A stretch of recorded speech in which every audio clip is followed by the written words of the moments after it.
Et bonjour à toutes et à tous, je m'appelle Jonathan et vous écoutez le nouvel épisode de l'After Hour, votre podcast préféré sur le cinéma et la musique, les deux plus beaux arts du monde, jusqu'à ce que quelqu'un ait l'audace de venir me contredire par la présente avec un discours argumenté qui puisse venir remettre en cause le fond de ma pensée. La seule fois où j'ai voulu avoir un discours argumenté, tu m'as pas laissé faire.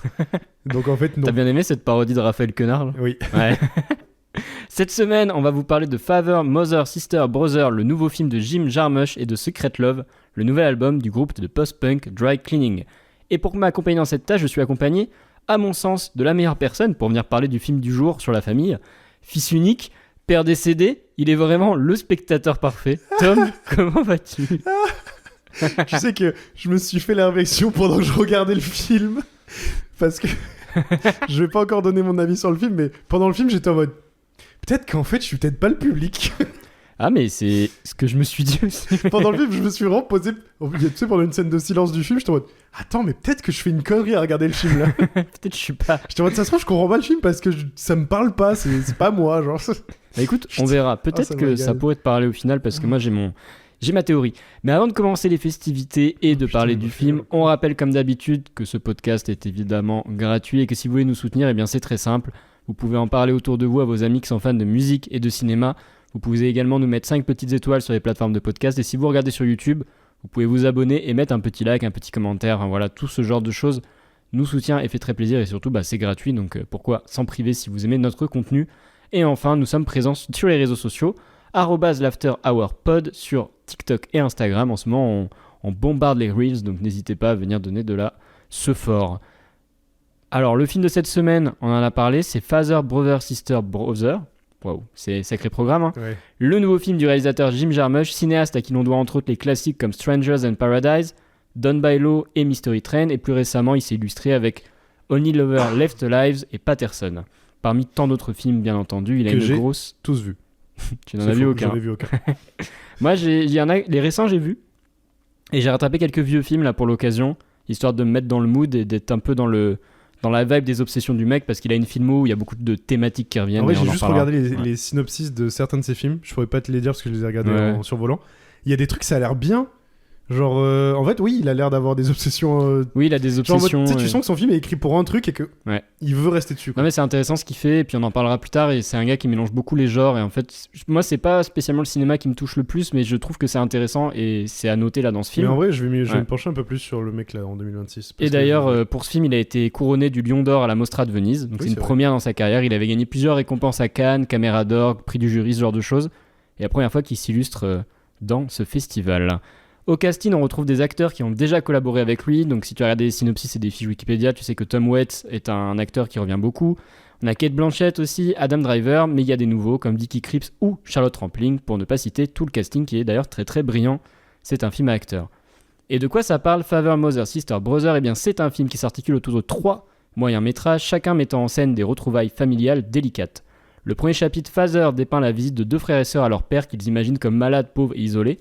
Le second chapitre, Mother, revient lui sur la visite annuelle de 2 sœurs à leur mère bourgeoise et écrivaine, un peu coincée du cul, tandis que Sister Brother est dédié aux retrouvailles de 2 jumeaux qui se retrouvent pour tourner la page suite au décès de leurs parents. Le seul où je peux m'identifier un minimum. Et plus que les retrouvailles, ce qui intéresse Jim Jarmusch dans ce film, c'est de filmer ce que l'on ne voit pas, les tensions familiales, et de dépeindre une universalité de la gêne et du secret, celle qui lie les enfants à leurs parents et vice-versa. Je suis pas trop rentré dans le détail de chaque petit moyen-métrage parce que je pense qu'on va le faire plus tard pour analyser le film. Mais avant de commencer, je te pose la question, qu'est-ce que tu as pensé de Father, Mother, Brother, Sister ? Film qui est évidemment de ton côté le premier Jim Jarmusch que tu regardes. Eh ben, ça va être la première fois dans le podcast, mais je sais pas. Je sais pas, j'ai pas Mais la réponse. c'est une réponse tout à fait honnête. Il arrive souvent avec des opinions tranchées. Ouais, et ouais. là, je sais pas. J'ai pas encore digéré le film, alors que je l'ai vu il y a 24 heures, tout pile pratiquement. Ouais, moi, 48 heures. Et je sais pas ce que j'en ai pensé. Comme je t'ai dit, je sais que j'ai pas aimé. J'en suis sûr et certain. Ouais. Parce que pour le coup, c'est quand même un film qui a un rythme très étrange, qui a une réalisation très particulière, enfin un découpage du film très particulier. Donc du coup, si t'aimes pas, tu le sais instantanément. T'es pas la cible, ça marche pas. Ouais. Donc je sais que ça, je le sors. Mais est-ce que j'ai aimé ? Je pourrais pas dire. Je pense que j'ai pas détesté, mais j'ai pas tout saisi. t'as trouvé ça intéressant. Pas toujours. Ok. Je pense que j'ai pas saisi tout le propos du film. et le pourquoi du comment du film. Mais je suis quand même intrigué, tu vois, c'est aussi pour ça qu'on aime le cinéma, c'est, tu sais, quand tu te fais un peu bousculer dans ce que tu connais, tu vois. Je trouve que c'est intéressant qu'on en parle parce qu'on a discuté avant et on s'est dit, ce podcast, d'habitude, tu sais, on arrive, on sait chacun de ce dont on pense du film, et là, c'est peut-être une des premières fois où on va vraiment peut-être se construire la vie au fur et à mesure de nos échanges. Moi, je sais pas, donc... Bon. En fait, c'est ça, c'est que là, on a allumé les micros, je sais toujours pas ce que je pense du film.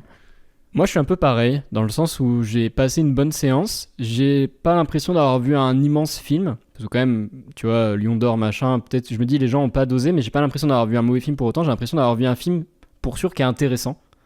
Mais vas-y, si tu veux, on va Oui, je vois. Est-ce que ça t'intéresse qu'on revienne histoire par histoire ?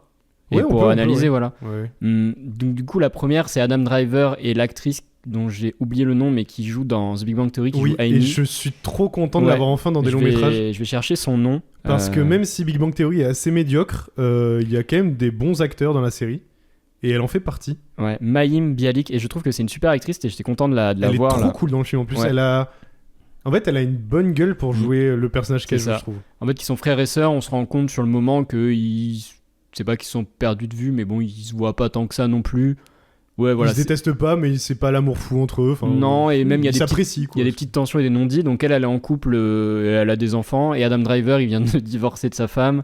Et tu sens que lui, il a une bonne situation professionnelle et que par contre. La gueule d'Adam Driver. Adam Driver, il est trop bien. Parce que moi, je trouve que c'est quelqu'un de magnifique. Hein. Ouais. Mais là, je trouve ils l'ont pas grimé, juste le fait d'avoir mis des lunettes et sa tenue, il a une gueule de con, il me régale. Ouais, chaque moyen métrage s'ouvre sur une scène en voiture où on retrouve à chaque fois séparés ou ensemble les personnages qui un petit peu mettent le setup de ce qui va se passer. Donc on comprend, ils vont chez leur père, nanani.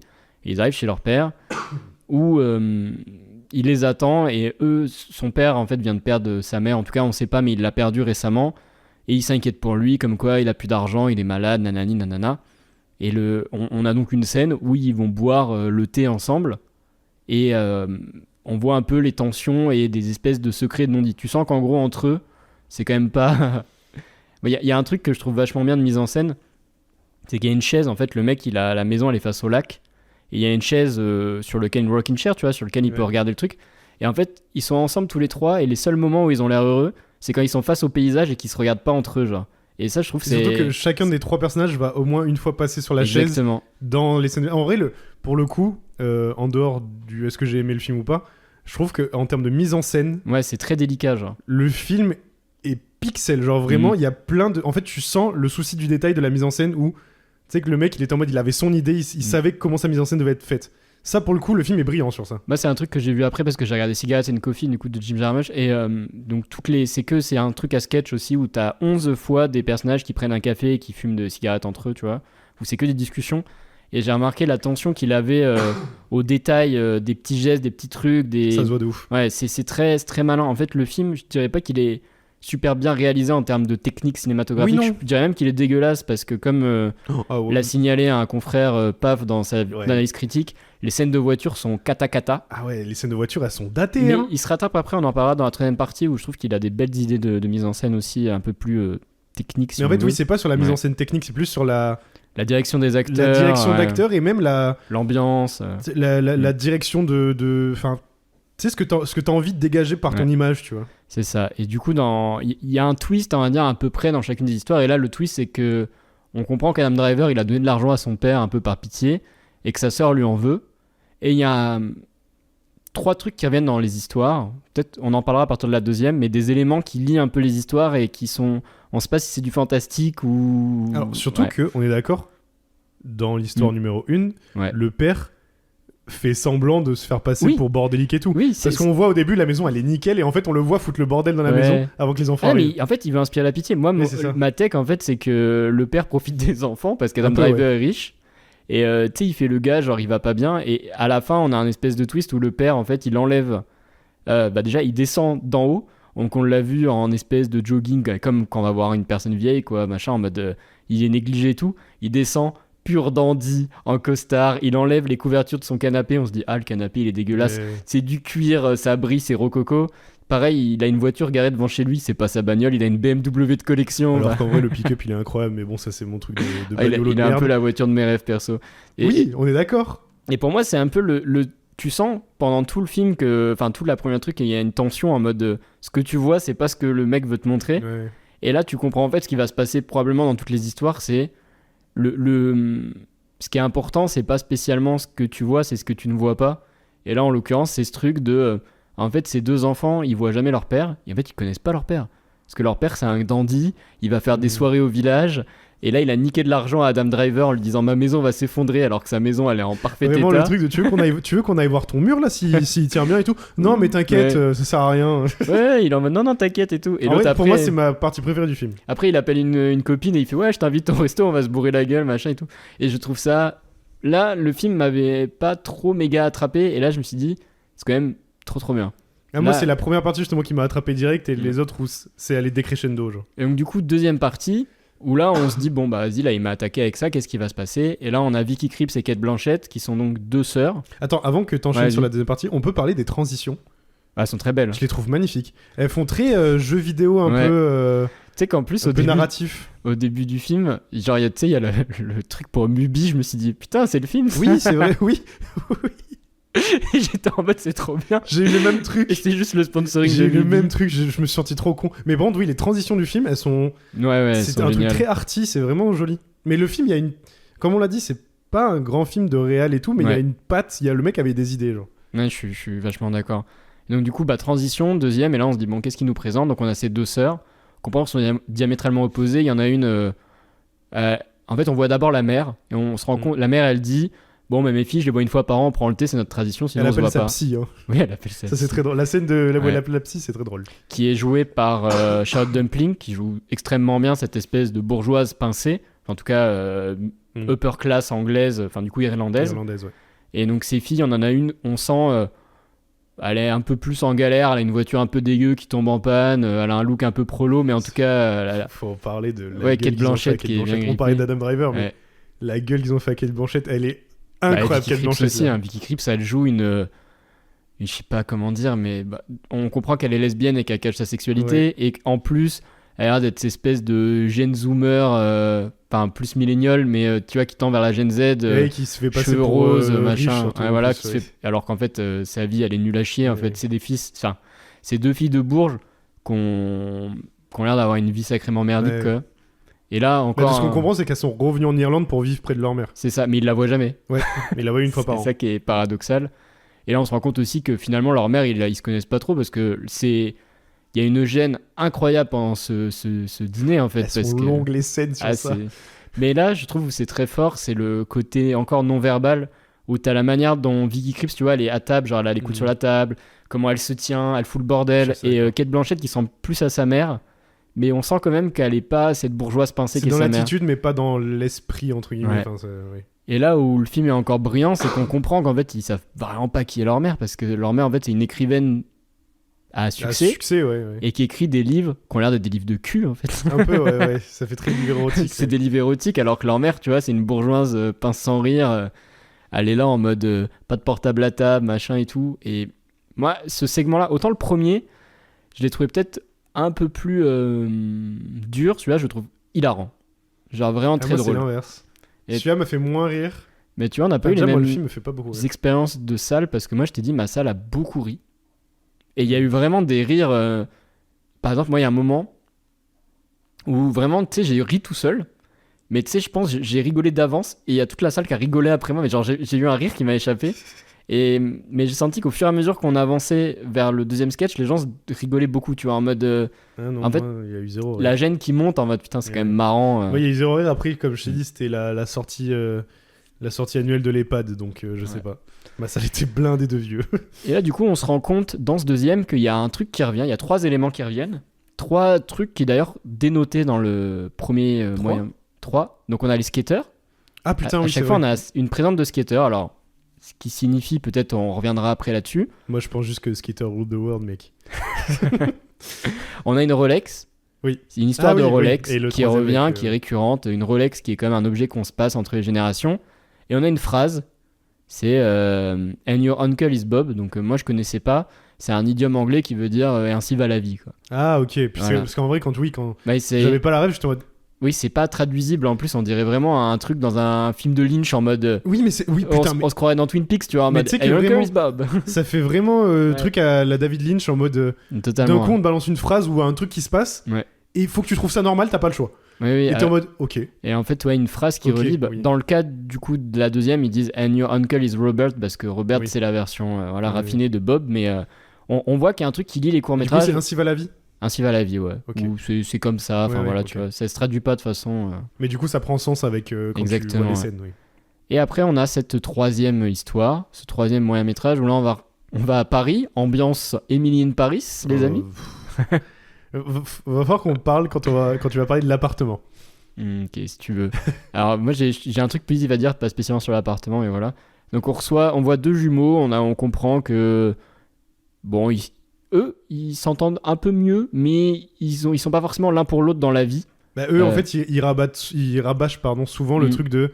Ils sont liés par le fait d'être jumeaux. C'est ça, exactement. C'est C'est un lien plus fusionnel, Mm. voire psychique, que juste émotionnel. D'ailleurs, du coup, dans la filmographie de Jarmusch, le duo, le double, c'est un truc qui revient beaucoup Ok. et qui l'obsède. Donc, d'ailleurs, un truc qui revient aussi chez Lynch, d'ailleurs. Le doppelganger, le double. Bah, Lynch, j'ai pas assez. Sachant que c'est un peu des mecs qu'on a beaucoup comparés au début de leur carrière. Donc, c'est un peu marrant qu'ils aient eu des maraudes qui les obsèdent comme ça. Lynch, faut que je me force parce que je sais que je peux Mais, apprécier des trucs. Mais voilà, juste pour dire, ils se retrouvent parce que leurs parents sont morts et en gros, ils doivent prendre les dernières affaires et débarrasser l'appartement. Donc, il y a beaucoup de scènes voiture, / il y a une scène aussi au café, parce que obsession du café. Mais peut-être on en reviendra après d'ailleurs, ça c'est. Parce que c'est assez très français intéressant. d'aller au café. Ouais. Et il y a une scène dans un appartement où là, je trouve qu'il se lâche un peu plus en mise en scène. On est dans un truc très à la Persona de Bergman où on joue beaucoup sur la dualité des miroirs, machin, la symétrie de l'appartement. Je trouve que c'est assez bien mis en scène, même si je trouve que c'est l'histoire qui est là plus faible. Et là encore, on a la Rolex, les skateurs et le Ainsi va la vie qui revient et on sait pas trop à quoi ça sert, mais voilà. La troisième partie, je la trouve très très très en dessous, mais Oui, sur le global du film. déjà, je Que trouve ce les, soit sur le jeu d'acteur, ouais, les acteurs sont moins je les bons. trouve pas fous. L'écriture des dialogues, vraiment, en fait, il y a beaucoup de dialogues à la Christopher Nolan où t'expliques ce que tu vois, genre en mode la chambre des parents, le miroir de maman. Je suis en mode bon, Ouais. ça va 5 minutes. Et l'histoire est moins intéressante parce que t'as moins ce. En fait, je pense que les deux scènes d'avant, tu t'attends à ce truc qui est de la gêne, des trucs comme ça. Là, il n'y a pas de gêne. Du coup, tu sais pas où veut aller la troisième histoire. Moi, je l'ai pas aimé la troisième. Elle m'a un peu saoulé. Et surtout, est-ce qu'on peut parler de la taille de l'appartement? À quel moment ils étaient locataires et ils ne payaient pas le loyer quand tu as un appartement aussi grand à Paris? Paris intramuros. On rappelle que Jarmusch demande la nationalité française. J'ai l'impression que c'est juste un gros bandeur de Paname en fait. Vraiment, ils ont un appartement, je sais pas, il doit faire un bon 100 mètres carrés à Paris intramuros. T'as vraiment la concierge qui monte. Vos parents, ils payaient pas le loyer depuis 3 mois. Oui, allez, d'accord, à d'autres. Ouais. Et puis c'était pas proprio, oui. Bah, du coup, moi je trouve aussi que c'est la moins forte des deux histoires. En revanche, je pense que c'est un peu la clé de voûte de ce qu'il raconte. Et je vais m'expliquer, j'ai une petite Là, je théorie. t'en supplie, je suis tout. Voilà. En fait, pour moi, le film, la troisième histoire, elle dit est-ce que finalement la clé du bonheur pour les enfants, c'est pas quand les parents sont morts? Parce qu'en fait, tout le film, il te dit, parce que c'est enfin là que Me t'apprends. laissez pas parler sur ça. Ouais, c'est là où en fait, tu vois, tu sens que ces deux jumeaux, c'est la première fois de leur vie qu'ils se parlent honnêtement et qu'ils se connaissent. Et ça, c'est un truc, on le voit dans les histoires d'avant. Adam Driver et donc sa sœur, tu vois, ils sentent qu'il y a une distance en fait. Et cette distance, elle est aussi mise par le rapport qu'ils ont avec leurs parents. Par exemple, Adam Driver, il l'appelle Dad, elle l'appelle Daddy. Et ils n'ont pas la même manière d'aborder le truc, alors que finalement, ils ont un rapport tout aussi éloigné. Idem, tu vois, avec Charlotte Rampling, Kate Blanchett et Vicky Krieps, tu sens que elles pourraient être potes, tu sais, à la fin, elles se tiennent la main, elles se font un câlin et tout. Elles pourraient être dans leur vie l'une pour l'autre, mais en fait, elles ne le sont pas parce qu'il y a cet individu au milieu. Et là, ce qui est assez paradoxal, c'est qu'en fait, le film nous montre que les parents, eux, si les enfants, ils n'arrivent pas à vivre d'eux-mêmes avec cette figure de parentalité à côté d'eux, les parents, eux, ils vivent, ils ont une vie parallèle, ils ont des secrets. Et c'est ça que montre la troisième partie, c'est qu'en fait, même dans la mort, en fait, tes parents, ils ont des surprises. Et c'est là que tu découvres qui ils sont vraiment. Et peut-être que toi, en tant qu'enfant, tu peux faire le deuil de... Ouais, bah en fait, je peux être moi-même parce que eux, ils ont été eux-mêmes sans que même moi, je le savais, tu vois. Bah, du coup, c'est peut-être pour ça que moi, je ne comprends pas le film. Parce que, bah, tu connais ma vision de la famille. Ouais, bah oui, enfin Qui après, est- on va pas parler de ça, mais non, mais c'est pour ça, on je a vais déjà pas, parlé je mille vais fois. pas, je vais ouais. pas aller plus loin Ouais. dans ça, mais tu connais ma vision de la famille, qui n'est pas la vision modèle que tout le monde a de façon... Mais je pense que ce film-là, il en basique. parle justement. Oui, On choisit pas ses parents. Justement, et- il ouais. parle de ça, parce que moi, pour faire très clair, ma vision, c'est que tu choisis pas ta famille, mais tu choisis tes amis, du coup, tes amis deviennent ta vraie famille que toi, tu te fais. Ouais. Et Vas-y, je vais te laisser développer, juste vérifier qu'on enregistre bien. J'ai un petit doute depuis tout à l'heure. oh putain, non. Oh non. Et non, mais attends, j'attends au cas où. C'est bon? On est tout bon? On est online? C'est bon. Vas-y, mais t'inquiète. Et donc, du coup, oui, donc le truc de tu choisis pas ta famille, mais du coup, comme tu choisis tes amis, pour moi, les amis deviennent la vraie famille quand Oui. tu grandis. Mais je suis d'accord avec toi. Et donc, du coup, je comprends le truc de ce que tu veux dire. Là, tu vois, en fait, moi, j'ai pas de frères et sœurs. Oui. Donc, ça aide pas. Mais je peux comprendre le truc de, en fait, tes frères et sœurs, ils ont la même situation que toi de pas avoir choisi d'être là et d'être dans cette famille. Mais donc, du coup, c'est un peu votre point commun qui va peut-être vous rapprocher quand il y aura plus la figure paternelle et maternelle. Ouais, mais alors que quand moi j'ai une sœur, quand tu vis dans une famille, malheureusement, tu voudrais que ce soit pas le cas, mais il y a une concurrence malaisante et gênante qu'il y a toujours entre. Ça, j'en doute pas du tout. Ouais, non, mais qu'il y a entre frères et sœurs, mais tu vois, pour l'amour de tes parents, l'estime des parents, ou même la proximité que tu peux avoir avec eux. Et ça, c'est un état de fait, en fait. C'est d'ailleurs pour ça qu'il y a pas mal de gens, quand ils sont fils uniques, ils connaissent pas forcément ces problématiques-là. Pardon. Et moi, je trouve que, en fait, ce film-là, il parle plutôt bien de c'est quoi être un enfant, c'est quoi être un parent. Elle est où la limite? Ils sont où les secrets, les non-dits? Je pense que ça, c'est beaucoup. En fait, c'est pour ça que je trouve il y a le truc de la Rolex, du skate et tout. Peut-être le skate, c'est aussi un symbole de liberté avec, tu vois, eux, ils sont tous enfermés dans une bagnole et ils voient des gens dehors qui font du skate et t'as raison, c'est en mode le skate, c'est cool. T'as même des skateurs qui passent devant les flics à Ouais, Paname, en plus, ils sont voilà. esthétisés au ralenti et tout. Alors oui, ça, les scènes, elles sont belles. Mm. Je trouve la première, c'est la Ouais. plus belle. C'est des ralentis avec de la réaccélération et des re-ralentis. De toute façon, ça. on l'a déjà dit, l'esthétique du film, il y a vraiment un truc bien. Mm. Mais oui, je vois le truc. Ouais, du coup, en mode, du coup, ça, c'est un truc qui dit que peu importe ta classe sociale, peu importe ton pays, en fait, c'est une universalité de la parentalité et de l'enfant, en fait. Et justement, le truc de la classe sociale, je trouve qu'il est bien fait dans le film. Parce Ouais. que on t'amène pas dedans en mode où ça veut vraiment parler des classes sociales, mais dans chaque famille, Mm. t'as C'est- des classes sociales différentes qui sont Ouais. représentées, sans vouloir rentrer dedans, mais c'est juste pour te montrer que c'est pas parce que classes différentes, il y aura séparation. Tu peux avoir des classes différentes Mm. et quand même être avoir Ouais, mais des c'est la sentiments même. En communs. fait, c'est la même merde. Mais par contre, on d'où parle vraiment tu de es. classe sociale, Ouais. pas politique, parce que Mm. le film l'évoque pas ça. C'est vraiment que classe Ouais. sociale. Et là, je trouve que c'est intéressant, c'est qu'en fait, du coup, ça pousse le poids sur plutôt les enfants que les parents, parce qu'en fait, un enfant, et on le voit à la fin, n'est jamais libéré du fait d'être un enfant, Mm. alors qu'un parent, en fait, quand t'es parent, c'est limite si t'as pas fait le deuil de tes enfants quand ils grandissent, en fait. Tu sais, quand ils s'en vont, c'est là où tu te dis, bon, bah, j'étais parent, maintenant, je suis quelqu'un d'autre, alors qu'un enfant, tant que la mère, le père, ou peu importe la figure maternelle, paternelle est en vie, ne sera jamais autre chose qu'un enfant. Et c'est en fait ça que je trouve beau dans le troisième histoire, qui est très en dessous des autres, mais qui du coup est la clé de voûte libératrice. Et tu sens que c'est le moment où en fait les gens peuvent être un peu eux-mêmes. Et le plan à la fin où ils ouvrent le box et en fait ils voient toutes les affaires des parents, des grands-parents stockées dans un box et qui regardent ça, c'est un petit peu comme si tu sais, ils regardaient leur vie une dernière fois. Mm. Ils ferment, ils s'en vont et Dieu sait ce qu'ils vont faire, tu vois. Mais tu sens qu'ils sont enfin un peu libérés, même s'ils ont pas le même rapport à cette libération, parce que tu vois, le garçon il garde la Rolex et il garde la voiture. Après, elle garde des photos, tu vois. Ouais, Elle garde les lunettes c'est aussi. ça, exactement. Tu sens qu'ils ont pas le même rapport à leurs parents et au deuil et tout, et même de ce qu'ils conservent. Et ça, je trouve que c'est intéressant, mais c'est encore une fois, c'est sous c'est de l'analyse de beaucoup de petits détails en fait. Après, je pense que c'est un film qui est pas là juste pour être vu en termes de tu as vu le film et tu as vu ce que le réalisateur voulait te montrer. Mm. C'est un film qui se réfléchit. Et je trouve ça intéressant ce que tu dis, le truc de... Ah, je t'ai dit, j'ai bossé. Hein. Ouais, mais je vois ça. Moi, j'ai essayé, j'ai pas réussi.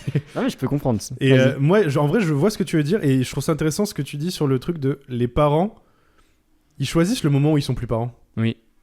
Un enfant, Non. t'es engagé à être enfant. T'es éternellement Et ça l'enfant. revient à ce Ouais. que je pense du fait que faire des enfants, il y a une part d'égoïsme.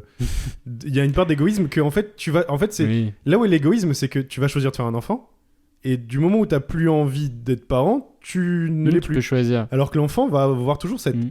tare entre grands guillemets d'être enfant. Donc Ouais. ouais, en vrai c'est intéressant comme. Ouais, et je trouve que la tech. Et, du et coup, ça marche bien avec le film. Ouais. Et je trouve qu'elle illustre bien ça dans les deux premiers trucs où tu sens vraiment des enfants en retrait sur leurs parents, alors qu'en fait les parents sont eux-mêmes, tu vois, cash, machin, ou en tout cas, Oui, les deux parents ont l'air d'être heureux dans leur vie. ouais, et même s'ils dissimulent, on sent que peut-être, tu vois, la bourgeoise, peut-être qu'elle a 1000 soucis et que elle écrit des romans de cul et ça se trouve, je sais pas, on sait pas, on peut deviner qu'elle a des amants, j'en sais rien, on a très peu vu sa maison, Ouais, mais que derrière le tu sais, côté rigide, ça, il y ça a... montre, ça montre pas le malheur Ouais. de la personne. Ouais, exactement. Mais les deux ont pas l'air malheureux et surtout, ils ont l'air d'être eux-mêmes. Et en fait, le moment où leurs enfants disparaissent, en fait, ils sont contents de voir leurs enfants. Mais tu sens que quand les enfants disparaissent, ils ont tous les deux un espèce de truc de vas-y, c'est bon, je peux enlever mon rôle de parent, alors que les deux frères et sœurs, à chaque fois, quand ils repartent, il y a ce truc de on est éternellement frères et sœurs, enfants, et on est liés par cette personne qu'on n'a pas choisie, qui nous a mis au monde, et qui nous, aujourd'hui, une sorte de nous impose un devoir d'aller la voir. Et je trouve que c'est très malin, tu vois. Mais alors, oui, mais... Et là, c'est la vision de la famille du réalisateur. Mais ça aurait pu être intéressant que, par exemple, tu vois, dans une des 3 histoires, t'es donc le truc du parent qui a son rôle de parent et son rôle d'adulte, de personne adulte, mais que du coup, les enfants aient aussi ça.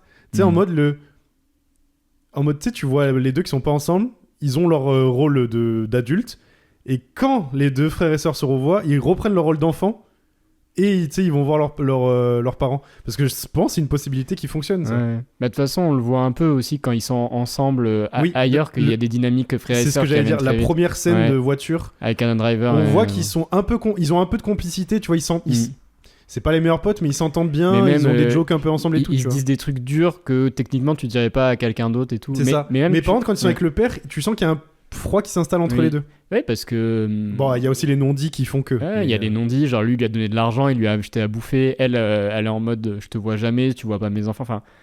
Même je trouve ça intéressant, c'est que, eux aussi ont des secrets vis-à-vis de leurs parents. Par exemple, Vicky Krieps, c'est sa sexualité, Adam Driver, il parle pas de son divorce... Et en fait, c'est tout ce jeu de mensonges et de non-dits, je trouve, qui est très... qui est super. Et en fait, c'est ça que tu vois à la fin, c'est que finalement, tu sauras jamais quoi que ce soit de tes parents, et eux, ils sauront pas tout de toi. Et c'est pas grave, en fait. Genre, l'autre, c'est un dealos. Eux, a priori, on sait pas, ils avaient 20 000 passeports, ça se trouve, c'était des criminels aux États-Unis. Enfin, tu vois, c'est gaulerie. Est-ce que tu veux, avant de pivoter à la partie musique, qu'on se lise quelques avis, quelques critiques? Ouais, en vrai, intéressant. Mais tu vois, du coup, pour finir, vas-y. Je comprends pourquoi j'ai enfin, je refais ma phrase. Ouais. J'ai la vision de pourquoi j'ai pas détesté, tu vois. Parce qu'en fait, quand tu vois le film, à moins que vraiment tu cherches pas à comprendre la proposition, oui, tu vas détester. Mais quand tu vois le film avec un œil de putain, t'as envie d'analyser, tu peux pas ne pas aimer. Il y a rien qui est... En vrai, il y a rien qui est mauvais dans le film, à part si on parle de la partie 3 au niveau du jeu d'acteur et peut-être de l'écriture. Mais bon, déjà, ça représente 20 minutes sur le film. Mais il y a tellement autre chose à côté que tu sais que t'as vu un truc qui a un sens, même si tu le comprends pas, tu vois. En fait, moi, j'ai un rapport à l'objet cinéma qui passe beaucoup par le langage et trucs comme ça, et j'ai du mal quand la réal... Enfin, voilà, mon réal préféré, c'est De Palma. Moi, j'aime quand le mec me bade avec sa cam. Et j'avoue que, du coup, j'ai du mal à considérer ça comme un grand film parce que c'est assez pauvre en effet de mise en scène. J'aime beaucoup quand elles sont au thé, pour conclure le thé, qui repasse sur chaque cam. Ouais. Ça, j'ai beaucoup aimé. J'étais en mode... Pour conclure la scène, je trouvais ça hyper ingénieux. J'ai du mal à considérer ça comme un grand film, mais en soi, je pense que c'est un très bon film. Même si, peut-être que Lion d'Or, on dose pas. Et d'ailleurs, petite analyse avant de passer aux critiques, le fait que les personnages dans les 2 premiers sketchs boivent du thé et qu'à la fin ils boivent du café, je trouve que c'est révélateur d'un truc parce que dans la filmographie de Jarmusch, il y a une obsession pour le café. Beaucoup de scènes de café, de trucs. Et du coup, je me dis... C'est peut-être aussi sa façon de dire ça, c'est la bonne timeline, en mode on boit pas ce thé de merde et là on boit du... Déjà, le fait quand tu mettre du lait dans le thé, j'ai envie de me battre. Ah non, en Angleterre. Les Anglais ne savent pas boire du thé, c'est fou. Hein. Bon, du coup, moyenne presse sur Allociné 3,6, moyenne spectateur 3,2. Ça me choque. Ça me choque pas non plus. Ouais, non. Parce que pareil, tu vois, c'est un film à digérer. Peut-être que les notes spectateurs vont monter au fur et à mesure. Tu vois. J'ai sélectionné 5 critiques. On va commencer par du plus bas au plus haut en termes de notation. Écran large qui a mis 2 sur 5. Film à sketch inégal et trop long, Father, Mother, Sister, Brother prétend jouer de ses variations pour enfoncer des portes ouvertes sur les relations familiales difficiles. Tout ça pour ça, point d'interrogation. Portes ouvertes, moi je trouve pas, mais... Je trouve pas non plus. Portes ouvertes si tu es une personne déconstruite qui vit dans une famille déconstruite, mais... Et encore, hein. En fait, le nombre de gens qui n'ont pas la lucidité de se dire ça sur ses parents ou... tu es entre parents, fils, enfants, de considérer ce truc de on s'est pas choisi, machin. Portes ouvertes, je suis pas d'accord. Un peu trop long, je peux l'entendre. Moi, j'avoue que des fois, je trouve le temps un peu long. Mais bon, c'est pas si grave. Et inégal, oui, bon, on l'a parlé, la partie 3 qui est un peu en dessous. Mais en fait, je trouve que les 2 premières parties sauvent quand même beaucoup la partie 3, tu vois. T'as moins envie de taper sur la partie 3 quand t'as vu les 2 premières avant. Je suis d'accord. Libération a mis 3 sur 5. Si le film dissimule son intention profonde sous un vernis qui l'étouffe, il le fait précisément pour les besoins de sa démonstration. Jarmouche tourne le faux pour nous faire entrevoir ce qui serait le vrai, le libre, un système qui a ses limites. Ouais, en vrai, je comprends l'idée de Ouais. ce qu'ils veulent raconter. Et j'aime bien le côté vernis de leur Ouais, un citation. vernis qui l'étouffe. Je sais pas si le vernis est étouffant parce que quand même. Étouffant, non, mais tu sais, j'aime bien l'idée Ouais. de ce truc de... Par la réalisation et l'écriture de son scénario, il te fait... Tu sais, c'est un magicien, tu sais, il te montre un Ouais. truc en mode regarde par là, mais en fait, il te montre ça, tu vois. Ouais, je suis d'accord. je Non, trouve que j'aime bien l'idée. c'est assez Et astucieux. pourquoi, en y réfléchissant, c'est vraiment ça, le film. Les Inrocks, 4 sur 5. Le constat du film est terrible. On ne peut véritablement aimer ses parents que morts. C'est sur cette conclusion douloureuse et âcre que nous laisse ce film dense et coupant. Bon, ils rejoignent mon avis, du coup, c'est pour ça que je l'ai sélectionné. Mais tu sais que, enfin, moi, je pourrais en parler 15 000 ans des sujets Ouais. sur ce que c'est la relation familiale et tout ça. Et je suis pas 100% d'accord avec ça, le truc de... On aime ses parents on que aime quand ses ils sont parents morts. que quand ils sont morts. Mais par contre, je pense que C'est un c'est peu quand les cynique, parents ouais. sont morts que tu comprends beaucoup de choses sur, Ouais. Bah, la place qu'ils avaient dans ta sur vie. la place qu'ils avaient dans ta vie et en fait, la place qu'ils avaient dans ta vie et la place Eux, ils avaient dans le monde. que la société veut qu'ils aient dans ta vie. Je vois ce que tu veux dire. Et là, je parle juste pour mon expérience perso, je parle pas pour d'autres gens qui ont perdu leurs parents. Mais Après, on rappelle, c'est pas un concours, les gars. Hein. oui, voilà, il y en a, ils ont perdu les deux, ils ont gagné, voilà, c'est tout. Mais non, mais toi, avec ta famille qui va bien, là, ça dégoûte. Non, mais oui, en vrai, pour moi, ils vont un peu trop loin dans le truc, c'est que tu es heureux que quand tes parents sont morts, mais par contre, le truc de quand tes parents sont morts, tu comprends la dynamique familiale. Ça, je pense, c'est un vrai truc. Ouais. On va lire Paris Match 5 sur 5. J'ai sélectionné, je trouvais leur critique assez chouette. Jim Jarmusch ne sombre pas dans la morale. Il observe avec acuité les regrets et les questions pour toujours sans réponse. Il signe au passage un magnifique film sur la fugacité de l'existence, sur l'inaliénable solitude des êtres humains qui ne peuvent pas choisir leur famille, mais sont obligés de vivre avec. J'aime bien les questions pour toujours sans réponse, parce que c'est pour ça que je trouve ça beau dans la troisième partie, même si je la trouve plus faible. C'est ce côté... tu vois, dans les deux premières, en fait, ils savent pas que leurs parents ont des secrets, ou en tout cas, ils sont pas trop au courant. Alors que dans la troisième partie, en fait, ils découvrent qu'ils sont leurs parents, et tu sens qu'ils sont largués, mais en fait, ils seront largués pour toujours, et ils pourront que supposer. En fait, c'est marrant, ils m'ont élevé toute ma vie, je sais pas qui c'est. Je sais pas qui sont ces gens. Je trouve ça super bien fait, en fait. C'est très brillant. Et on va lire les cahiers du cinéma pour finir. 5 sur 5, évidemment, ils ont adoré. L'effet de distance est irrécupérable. De lui naît la beauté paradoxale d'un film qui, comme ses personnages, semble faire ses cartons avant d'aboutir à l'image d'un box rempli d'affaires, à celle aussi d'un cadre de cinéma contenant finalement le chaos de toute une vie mise en ordre. Je trouve assez beau cette idée de... Ouais.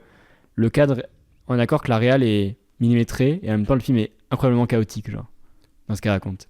Oui, je vois oui. Ouais. Oui. Non, mais tu vois, je pensais que cette discussion allait m'aider à savoir ce que j'avais vraiment pensé du Toujours film pas. ou pas. Et je suis toujours aussi perdu. Hein. Le seul film sur Letterboxd qui ne sera jamais noté. tu l'as mis combien, Je l'ai toi pas noté encore. Ah, tu l'as pas noté non plus. Ce qui m'arrive rarement parce que j'ai toujours un peu des avis modulo, ça monte, ça descend, pareil, je sais pas. Marrant, hein. En fait, tu sais, il y a la note... Il y a la note en mode appréciation de ce que tu as vu, Oui, pareil, ça reste qu'une note. qui elle est facile à avoir, tu vois. Moi, je pense que en réfléchissant comme ça, c'est un bon 3 facile, tu vois. Oui. Mais après, t'as le moment où tu rajoutes un peu l'affect Ouais. que t'as eu, tu vois. Par exemple, tu sais, tu mets des 5 étoiles à certains trucs, Bah, personne mettra 5 étoiles parce que t'as un affect fort. Là, en mettant l'affect dedans, bah, j'arrive pas à savoir si ça diminue ou si ça augmente. non, mais en fait, moi, ce que je C'est trouve. très perturbant. En fait, ces films-là, j'aime bien parce que. Ça, c'est c'est vrai pour ça que j'aime le cinéma, c'est quand Oui. tu finis un film, t'as des doutes. C'est pour ça que j'aime analyser les œuvres parce que voilà, les notes c'est les notes et c'est un regard, enfin c'est de mettre un chiffre sur un truc mais ça veut rien dire en fait. Ce qui est intéressant c'est ce que t'en retiens et notre discussion elle est symptomatique de Mais ça. tu sais, c'est même Ouais. en dehors d'analyser. Au-delà de l'analyse, c'est plus de juste l'effet que te fait le film sur le moment de putain, t'as un doute sur ce que tu viens de voir, sur la façon dont ça te fait Et c'est réfléchir. pas un doute scénaristique. C'est Non, juste un ah non, doute. non, c'est C'est pas juste il y a un Mais non, twist parce j'ai qu'en pas fait, compris. Ouais, si, voilà. si tu prends juste le film qui fait 2 heures, je crois. Ouais, à peu près, à on peu va dire près, 2 heures. ouais. Si tu prends les 2 heures de A à Z, tu les comprends. Enfin, il y a. Tu sais, c'est pas Lynch, tu vois, qui va te faire poser des questions sur son scénario. Non. Lynch, tu te poses des questions sur ce que tu vois et après tu réfléchis. Ouais. Là, tu te poses pas de questions sur ce que tu vois, mais tu réfléchis sur ce qu'on a voulu te raconter. Ouais. Et. Ah putain, ça, Ah, c'est beau la péloche. Hein. Des fois, il y a des films, ça me saoule, ça, parce que. Bah, tu vois, la première fois que j'ai vu Donnie Darko, par exemple, j'ai eu ce truc de putain, je viens de voir un truc, faut. Ouais. Ouais, parce que c'est un film à twist. Faut que j'y pense. Et ça m'avait énervé parce que j'étais en mode, putain, j'ai envie de savoir ce que vraiment je pense à 100%. Là, je crois que je vais juste arrêter d'y réfléchir et je vais le garder en mode. C'est un truc qui m'a fait vivre une expérience et on va le laisser comme ça, c'est très bien.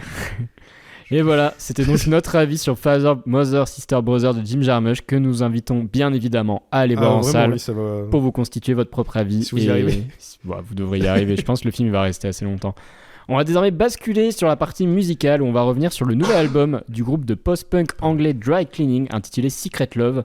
C'est leur 3e album après avoir conquis la critique en 2021 avec leur premier long projet New Long Leg puis confirmé en 2022 avec Stumpwork.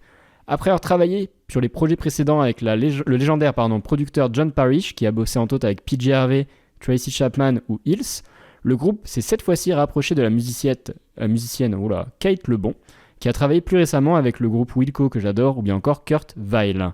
Pour Dry Cleaning, cet album est l'occasion de confirmer une nouvelle fois qu'ils sont plus que le groupe de post-punk préféré de ton musicien favori, ou bien les coqueluches de la critique, mais bien un groupe qui est parti pour s'installer durablement sur la scène du rock mondial. Tom, je pense que tu connaissais pas spécialement le groupe avant, alors que je sais que t'aimes bien le post-punk. Ouais, ça m'a même étonné de quand j'ai commencé à écouter, je les ai jamais entendus. Ouais. Moi je les ai vus en concert, mais on en parlera peut-être après. Bon, du coup, je te pose la question, qu'est-ce que t'as pensé de Secret Love, le nouvel album de Dry Cleaning ? Eh ben, tu vois, comme pour le film, j'ai pas aimé. Non, pour le coup, c'est plus facile à analyser. J'ai pas aimé, parce que quand t'écoutes, tu sens que les mecs savent jouer des instruments qu'ils jouent, la voix, ils savent la poser, les compos sont très bonnes et tout. Mais putain, je me suis un peu fait chier. Alors, je pense que...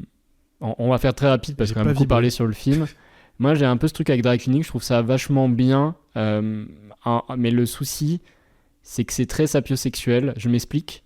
Tu vois ce que je veux dire ? En fait, les instrus, c'est du pur post-punk, c'est génial, c'est super bien calibré. Elles sont bien et c'est des mecs qui jouent bien. C'est super bien produit et tout. Très grosse instru. Et le truc de Dry Cleaning, c'est qu'il faut rentrer un peu plus dans l'univers parce que tous les textes, en fait, sont écrits par la chanteuse qui, je crois, s'appelle Florence Shaw. Elle a une super voix. Ouais, et une super façon de poser aussi. Mais moi, c'est ça qui me dérange. Elle a une super voix, mais elle m'emmerde. En fait, elle est très en décalage. Elle a un côté. En fait, elle pose avec. Presque en parlant. Ouais. Il y a un côté très trans dans la manière dont elle pose sur des instrus. D'ailleurs, il y a un décalage. Oui, je vois l'idée. Et c'est pas pour rien, je trouve que c'est un groupe qui a un univers qui est très surréaliste. C'est pas pour rien que la couverture, c'est un truc. Elle est très très belle. Ça te rappelle presque, tu sais, Chien andalouse, genre de conneries, tu vois, genre. En mode, tu vois ce que je veux dire ? Les trucs surréalistes sur les yeux, machin. Je pense que c'est clairement un clin d'œil parce que c'est un truc qui influence beaucoup leur disco. On les a beaucoup comparés au début avec un espèce de Siouxsie and the Banshee un peu plus moderne. Tu sais que j'ai direct pensé à ça. Ouais, c'est une très bonne ref en plus. Hein. J'ai direct pensé à ça mais en fait, tu vois, on parle des rêves qu'ils ont, on parle de la qualité d'instru et tout. Tu sais, on pourrait dire, en fait, les mecs ont que des qualités, mais il y a un truc qui passe pas chez moi. Moi, le truc, c'est que je pense que leur musique, elle gagne à être beaucoup réécoutée et que c'est un groupe où il faut regarder les paroles, en fait. Encore une fois, je dis pas que c'est nul, hein, vraiment pas. Parce que l'album, tu vois, je l'écoute. C'est difficile, toujours, on enregistre le samedi et souvent les albums sortent le vendredi. Là, je l'ai écouté 2 fois. Moi, je l'ai écouté 3 fois, mais... Enfin, une fois plus 3 réécoutes. Et en fait, le problème, c'est que même avec autant de réécoutes, c'est toujours difficile l'exercice critique. D'ailleurs, c'est difficile aussi, les films, si on voulait avoir un vrai avis, il faudrait les revoir plusieurs fois, mais c'est difficile d'avoir un avis définitif parce que je trouve que vraiment la musique, c'est un art qui gagne à t'accompagner dans ta vie et à revenir dessus. Je trouve que... Après, nous, ce qu'on fait, c'est de la réaction à chaud. Et c'est une autre façon de faire. Hein. Ouais, non, après à chaud, je sais pas, je pense que si on était vraiment à chaud... par à chaud, parce que, tu sais, les films, on les voit pas plusieurs fois. On fait les premières écoutes, hein, si on c'est à chaud. Ouais, mais ce qu'on fait, c'est quand même du à chaud. On va pas non plus dans une analyse très profonde de chaque texte. Non, ça va. Et pareil pour les films, tu vois. C'est un exercice différent de faire une vraie critique. Hein, ouais, tout à fait. Et moi, je te rejoins là-dessus. Je pense que c'est un groupe, et là, c'est un projet qui est un peu symptomatique d'un truc, c'est que c'est de bon goût, c'est bien fait, c'est super. Mais il manque effectivement peut-être cette étincelle qui fait que tu y reviens et que tu es passionné par le truc, parce qu'en fait, moi, je les ai vus en concert, tu vois, je te disais, à Primavera Sound, là, à Barcelone, là. Et un peu au hasard, je savais pas trop quoi regarder, puis, tu sais, je vois sur le truc Dry Cleaning, je me dis, je connais et tout. À l'époque, ils avaient sorti 2 albums, plus quelques EP, j'étais en mode, vas-y, on va aller voir ça, machin, c'est sympa. Tu sais, même de les voir, tu vois, sur scène, j'étais en mode, la musique est bien, mais il y a un truc qui passe pas, alors qu'il y a d'autres artistes où, tu sais, en live, tu comprends. La musique prend sens et tout. Là, j'avais pas spécialement de coup de cœur immédiat. Juste, j'étais en mode, Bah, c'est vrai que c'est vachement bien. C'est vrai que si demain je suis critique musicale et qu'on me demande de noter des albums en delà de mon affect personnel, je mets une bonne note. Hein. En fait, c'est très bien, tu vois. je trouve que l'album, c'est une très belle copie. Oui, c'est une belle copie. Non, mais c'est vrai, tu sais, c'est une copie en mode. On t'a posé des questions, tu as répondu, t'as tout juste à toutes les questions, mais t'as pas développé les questions, mais par contre, elles sont justes. Ouais, après, on a un peu un truc, je pense, toi et moi, c'est que on aime aussi ce qui est imparfait. Je pense que ça se voit dans les films qu'on aime beaucoup et les albums et tout. Et en fait, on aime quand c'est pas spécialement parfait. Et là, je pense que c'est pas parfait, mais c'est juste très très bien. Peut-être trop bien pour nous. Je sais pas. Moi, j'ai toujours ce truc, je pense que c'est dans les imperfections, la vulnérabilité, le raté, que tu transformes ce qui est le beau. C'est ma théorie, tu vois. En vrai, cette théorie est connue. Enfin, c'est un truc que beaucoup de gens ont. Je sais pas si je la partage, mais je l'entends. Et je vois ce que tu veux dire avec cet album, c'est que oui, en fait, je lui trouve pas de défaut, vraiment. À part la... Si, moi, non, mais tu vois, c'est un peu redondant sur la production. Tu vois ce que je veux dire, c'est que on pourrait trouver 1000 autres... Enfin, on a fait des albums où, même si on les trouve bien, on sait qu'il y a des défauts, tu vois. Là, je lui trouve pas beaucoup de défauts, à part, moi, les défauts personnels sur la façon de poser de la dame.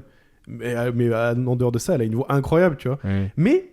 ça me transporte pas, j'arrive pas à monter dans le bateau. Moi, si j'avais des défauts purs et simples sur la production, je trouve que c'est un peu sage par moment, donc ça manque peut-être un peu de folie. Et c'est vrai que oui, je suis d'accord sur le truc redondant, c'est que des fois, je regardais où j'en étais dans l'album, j'avais l'impression d'avoir écouté la même musique pendant 10 minutes et je te l'album est pas long, mais je pense que ça tient plus de la production, où j'ai l'impression que des fois le mixage te donne pas assez de sensations. Ça, c'est ma tech, et après, je trouve que l'album tourne un peu en rond, thématiquement, et même...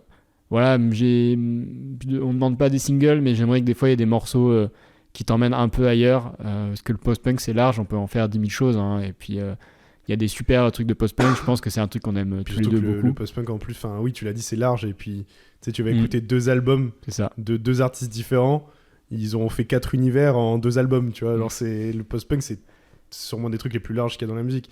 Ouais, non, je sais pas, Bah vas-y, avant de clore, parce que c'est vrai que là ça fait longtemps qu'on parle. Si tu devais mettre on fait ça pour les albums parce que les films on en parle beaucoup plus et tout, qu'est-ce que tu mettrais comme note à cet album? On fait sur 5 toujours? Ouais, sur 5 même. En vrai, j'ai pas envie de mettre en dessous de 2,5 parce que musicalement c'est vraiment très bien, très très bien, à part le côté de la redondance. Mais en fait, si tu prends un seul morceau de l'album et que tu l'écoutes seul, t'es en mode les mecs ils sont trop forts, genre. Donc je peux pas lui mettre en dessous de 2,5, c'est un 3 quoi. Ouais, mais je pense que je mettrais à peu près pareil, mais je mettrais si on pouvait mettre genre un 3, 3, un truc comme ça, tu vois, en mode c'est belle copie. Ouais, c'est une super copie, mais comme je suis un prof, tu sais, je suis un prof, j'ai besoin de cette étincelle, non. Il y a 3 points sur le côté factuel objectif, et il y a 2 points sur la subjectivité, et la subjectivité, les points sont pas gagnés, Bah en tout cas, je préférais il y avait aussi l'album de Nino, je pense que c'était plus intéressant. Merci de pas avoir choisi l'album Nino, parce que cette semaine j'ai pas regardé ce qui sortait. Nino, et alors... Non mais désolé, hein, mais bon, c'est à chier. On en parlera peut-être un jour. Grille pas tes cartouches. Belle année pour Nino, tous les ans à chaque fois. Tous les ans, tous les ans c'est le dernier album et c'est la fin, et c'est toujours tous les ans c'est une belle année. Je suis sûr qu'on n'ait pas fait Nino, putain. Oh la purge que je me suis évité. En tout cas, c'était juste pour dire, je préférais qu'on parle de Dry Cleaning parce que c'est un groupe qui est peut-être pas méga connu en France et qui gagnerait, en tout cas chez les amateurs de post-punk, si vous connaissez pas, à écouter. Et en tout cas, si vous voulez découvrir un groupe assez chouette, n'hésitez pas à écouter Secret Love du coup de Dry Cleaning, ou leur premier album qui était, on va dire, je pense leur meilleur New Long Leg, sorti en 2021, que je vous recommande chaudement. Mais écoute Tom, l'After Hour, c'est fini pour aujourd'hui. C'est déjà fini. Putain, c'est déjà fini. On fait un peu long parce que c'est la semaine. Des trucs à la fin. On s'est un peu étendu. On peut faire un jeu si tu veux. J'improvise un jeu. Non, en vrai, pour le coup, je trouve sur le film, on est allé assez en profondeur, et parce que le film le mérite. Donc. On vous remercie toutes et tous comme d'habitude d'être au rendez-vous et de nous écouter. Si vous avez apprécié cet épisode et que vous voulez nous soutenir, on le rappelle, c'est très simple. Si vous écoutez sur YouTube, petit pouce en l'air, petit abonnement, petit commentaire. Si vous écoutez sur les podcasts, les plateformes de streaming, si vous pouvez mettre 5 étoiles, mettez 5 étoiles au podcast. C'est en haut, vous mettez 5 petites, machin, c'est génial, ça nous régale. Vous pouvez aussi vous abonner, paraît-il que ça rentre dans les codes de l'algorithme. Il y a aussi l'espace commentaire. Enfin, nous rejoindre sur les réseaux sociaux, @l'afterhourpod, on est présent sur Instagram et sur TikTok. Et le top du top, le must, le nec plus ultra, c'est juste le bouche à oreille. Je vous en parlais. Il m'a regardé en mode, qu'est-ce qu'il fait? En plus, je connais le speech, tu le fais toutes les semaines, là, je sais pas. Ça commence à faire quelques semaines. Mais bon, voilà. En tout cas, nous, on vous dit à la semaine prochaine pour un nouveau film. Et en attendant, on vous fait des bisous. Bisous.